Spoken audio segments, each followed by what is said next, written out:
পুরের বুকে যদি আমরা উপস্থিত হই, এখানে আমাদেরকে তারা কাটবে। কিন্তু এই মুহূর্তে আমি দেখতে পাচ্ছি চারিদিকে শুধু হিন্দু পতাকা, হিন্দু ভাই, হিন্দু বোন, কোন জিহাদির বাচ্চাকে এখানে আমি দেখতে পাচ্ছি না।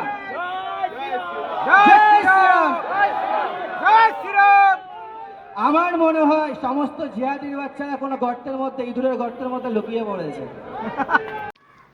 আমি জিজ্ঞাসা করতে চাই যতজন ভিডিও দেখছে যে ওদের একটা সম্মেলন আছে, সেখানে তাদের পতাকা থাকবে না তো কাদের পতাকা থাকবে? পাকিস্তানের পতাকা থাকবে, বাংলাদেশে থাকবে? আর একটা কথা কি, তোরা নাফরাতি চিন্টু যা একটা ষড়যন্ত্র করি কিনা শুধু কিছু পয়সা কামানোর জন্য, পয়সার লোভে এই মতো তোরা কি বলবো যা টার্গেট করছিস। আর তুই কি বললি যে আমরা নাকি ইঁদুরের বিলে ঢুকে গেছি, লুকিয়ে গেছি।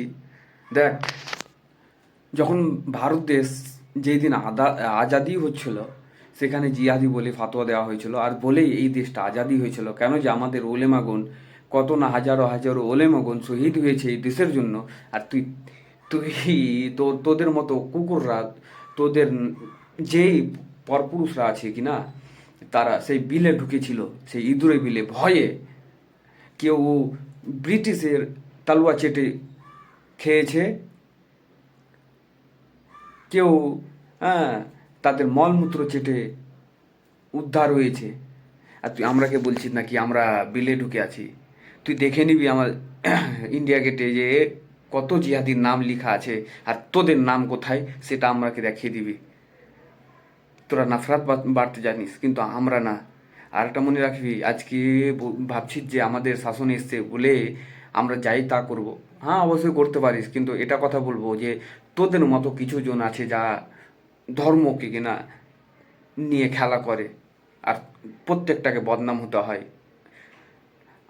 কিন্তু মনে রাখবি, যেদিন সত্তা পরিবর্তন হবে কিনা, তোদের পালাতে হবে। সেই জনগণ, ভারতবাসী বা পশ্চিম বাংলার সেই জনগণ কিনা তোদেরকে এমন শিক্ষা দেবে, ক্যালাবে, ভেগে ঠাঁই পাবি না। এই পরিস্থিতিটা দেখে প্রচন্ড খুশি হচ্ছি আমি মনে মনে যে আমরা হিন্দুরা একত্রিত হয়েছি। কয়েকজন ভাড়াটে সেই নাফরাতি চিন্টুরাকে নিয়ে সবাই একটা করে নিল, সম্মেলন করে নিল, তো ভাবছে যে সবাই একত্রিত হয়ে গেছে। বেশ মনে হতে পারে তাদের, কিন্তু সবাই নাই একমত।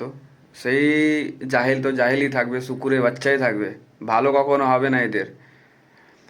কারণ তারা চাইছে যে দেশ এই মতো করুক আর তাদের পেট ভরুক, কিন্তু অবশ্যই জনগণ তাদেরকে শিক্ষা দিবে।